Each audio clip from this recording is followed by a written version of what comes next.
Ned is going to go with his tried and true, his main, his faithful Pokemon trainer against Seth's Yoshi.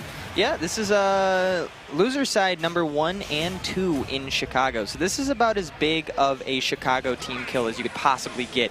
Immediately into top 8. So one of these really, really good, solid Chicago players who have played against each other a lot is going to go home right here, right now. Yeah, and that's rough for both these guys, losing a little bit early on. Ned and Seth both projected to likely make it to winner semis either side, and they're playing in loser's side of top 8. Yeah, it's unfortunate.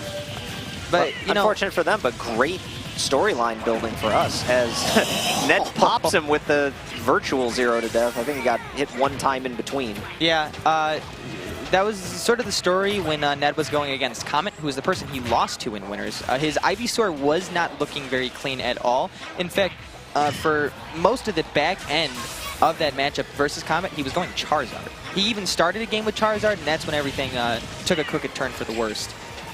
Honestly, Charizard doesn't do too badly against Fox in a lot of situations. It's similar to like how Bowser Fox isn't so hard because you can get hit a lot, but you also can just cheese the character really hard. Yeah. Charizard's got some jank on Fox. You can like back throw, back air at low percents and such.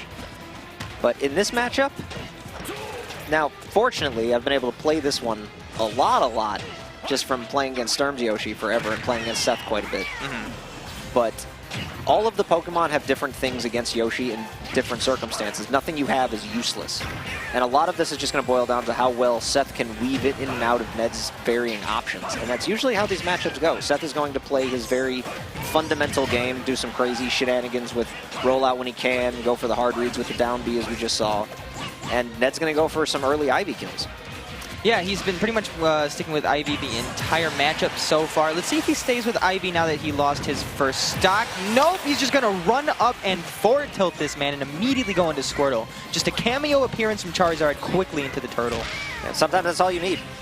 Switch characters, jump in, jump out, get in, get out with your life. Yeah, just dying as a Pokemon can definitely just be a combo into another Pokemon, which is pretty funny. Dying as Ivysaur is a combo into run-up forward tilt from Charizard, which is hilarious. And then gonna make it back to stage with the side B, a little bit of a risky move, and he bounced off of the Yoshi with what looked like double jump armor, or he may have shielded. It was one of the two, but no knockback. That's gonna make it back safely. Looking to put Seth away. He's got the stock lead from that early meaty stock that he took early on in the game. And Seth has been missing the game he lost against Raven King. He ended up missing a lot of those down B sort of slam dunks from Yoshi. That puts you in sort of a weird position sometimes against certain characters. Forward tilt, and that will kill. Yeah, absolutely. So that was a pretty just all-around solid job from Ned. For the most part, stuck it out with Ivysaur to get a lot of damage onto Seth, and I think Charizard did forward tilt twice, and that's it. That's all he had to do. Yeah, and that's all. Yeah, a lot of times that is all you have to do, but that move is incredible against Yoshi just because of how he has to recover off ledge, with whether he's double jumping up or he's sticking himself on ledge when he pops his head up. The speed of the forward tilt and the fact that it outranges a lot of what Yoshi does, if you catch him trying to up B when he's doing it, it'll break the egg and hit Yoshi anyway.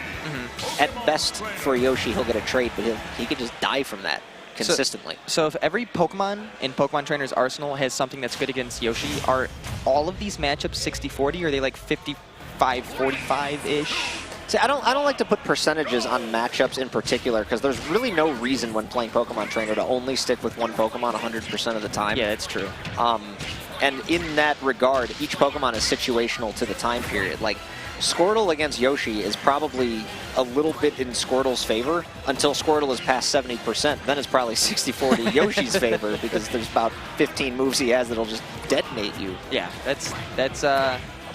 that's true, and Ned is definitely one of the few people who... there was a lot of people who stuck with Pokemon Trainer at the very beginning of... That was nice. The jab block scooted him across the stage a little bit, jabbed him again, and then the forward smash to make sure you get that stock.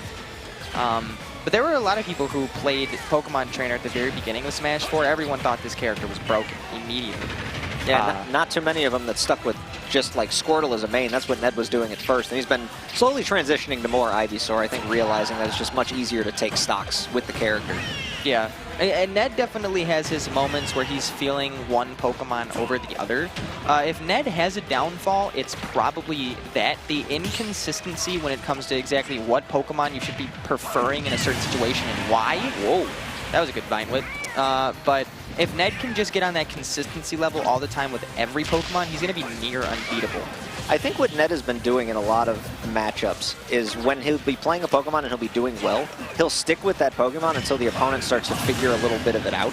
And he doesn't really have a need to switch if the opponent can't do damage to him or put him in a disadvantageous position. That's kind of exactly what happened against Comet. He just ran with Charizard so hard and Comet had no answer that eventually he just started going all Charizard. Then Comet had him figured out, but Ned was, in my opinion, so locked into solo Charizard mode that it was like he stuck like glue. He couldn't get out of it, and then he just lost the set. All right, Ned looking a little worse for the wear this game after taking the first game pretty convincingly. It's Seth's turn to respond, and he's been doing it in kind, but Ned looking to even that out with that up air, just barely missing. Yeah, I thought for a second he was maybe going to bait Seth and moving a little further out for the Vine Whip, but it didn't end up happening. But this is that sort of situation you were talking about earlier where it's kind of incredibly hard to come back to stage if you're Yoshi against Pokemon Trainer. Yeah, and it's pretty much every single Pokemon has something. Squirtle can back air you, Ivysaur can dare you or fair you, and Charizard's got the really good forward tilt for the situation. And there it is again. Forward tilt's just excellent against Yoshi, the way that it's spaced. It's really good against a lot of characters, but I feel like Yoshi in particular has low options to handle that move. Wow, okay, so in like the last 5 seconds, Ned has done 50 damage to Seth already. It's almost at even now. If he were to go to Charizard when Yoshi's at 80%, there's a lot of things that could end this game for Seth really early. No, this game's absolutely even right now. It was even as soon as he got to 50 because of how early Ivysaur can kill you. He got that scoop up air earlier. That was the catalyst. And Seth's just having a hard time getting any offense in whatsoever. So if you're Ned, do you go Charizard here or do you stay Ivy?